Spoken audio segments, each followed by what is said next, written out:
Hi, I'm Nathaniel Thomas, and I'm going to be reacting acetic acid and sodium bicarbonate to determine the enthalpy of the reaction. So what we have here is 125 milliliters of 5% white distilled vinegar, which is about 0.8 molar acetic acid, and we have 8.4 grams of sodium bicarbonate or baking soda. These are both about 1 mole of each reactant, which is a 1-to-1 reaction, and it will produce, theoretically, carbonic acid and sodium acetate.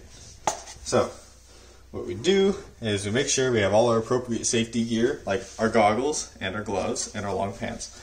And we first put in the acid into our calorimeter, which is just a ramen cup, and we go ahead and measure the temperature before a reaction. And this is to determine our change in temperature in our calorimeter. So it looks like our initial temperature is 70.7 degrees. Okay, and now we will combine this with our sodium bicarbonate. Add this slowly because this reaction produces a lot of gas. So just be careful, make sure nothing spills. Add it nice and slow. Do a bit of stirring with your temperature probe. And a lot of bubbles will come up. Just add the reactant slowly so that these bubbles don't spill over. Right?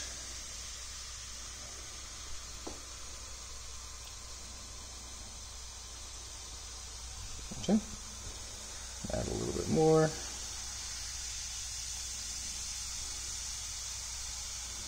Okay. And we mix that together. Make sure the reaction goes to completion. Okay.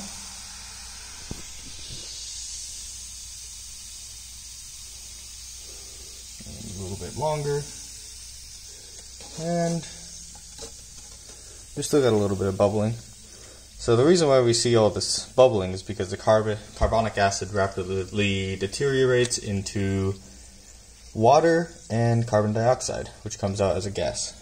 Okay, looks like our reaction is just about done, and our final temperature is 61.2 degrees. So that gives us a delta T of 9.5. Now we can find our change in enthalpy by using our M equals, our heat of reaction, which is Q equals M times C times delta T.